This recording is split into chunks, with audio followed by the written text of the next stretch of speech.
నెల్లూరు జిల్లా మరిపాడు మండలం చుంచులూరు సమీపంలోని జాతీయ రహదారిపై ఘోర రోడ్డు ప్రమాదం చోటు చేసుకుంది. రోడ్డుపై అడ్డంగా వచ్చిన ఆవును తప్పించబోయి అదుపు తప్పిన మినీ ట్రక్ బోల్తా పడింది. ఈ ప్రమాదంలో రామసుబ్బమ్మ అనే మహిళ అక్కడికక్కడే మృతి చెందగా మరో 15 మందికి తీవ్ర గాయాలయ్యాయి. క్షతగాత్రులను ఆత్మకూరు ప్రభుత్వ ఆసుపత్రికి తరలించి చికిత్స అందిస్తున్నారు. గాయపడిన వారిలో ఓ బాలుడి చెయ్యి పూర్తిగా తెగిపోవడంతో తల్లిదండ్రుల రోదనలు హృదయ విదారంగా మారాయి. వీరంతా కడప జిల్లా కాజీపేటలో జరిగిన వివాహ వేడుకలో పాల్గొని తమ స్వగ్రామానికి కలువాయికి తిరిగి వస్తుండగా ఈ ప్రమాదం చోటు చేసుకుంది.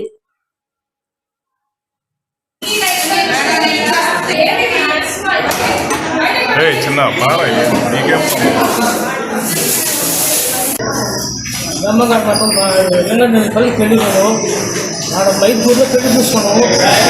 బైక్ ఊర్లో పెళ్లి చూసుకొని వస్తాము. మొత్తంలో బస్ ఎక్కి వచ్చి చుంచులూరు రోడ్ పట్టి దిగి బుల్లోరా వచ్చింది. మన బుల్లోరా సంగతి చేపల ఊరాలో కలవైపోతాము. చుంచులూరు ఆర్చి కాడికి కిందకి దిగబడి వచ్చినాక రన్నింగ్గా బరిగుడ్డు వచ్చి బరిగుడ్డు తెప్పించి డ్రైవరు దీనికి మమ్మల్ని బాగా తెప్పించాము. ఎంతమంది ఉన్నారు? ఎంతమంది దెబ్బలు? 20 మంది ఉన్న దెబ్బలు ఎంతమంది ఉన్నారు గుర్తులేదు. మరి ఈ బండిలో మాత్రం 8 మంది 7 మంది వచ్చినారు. ఇంకో బండిలో ఎంతమంది తెలియదు. మొత్తం ఎంతమంది ఉన్నారు? మొత్తం 20 మంది 23 మంది. అందరూ దెబ్బలే, చిన్న చిన్న దెబ్బలు. ఈ 4 సీరియస్గా ఉంటుంది.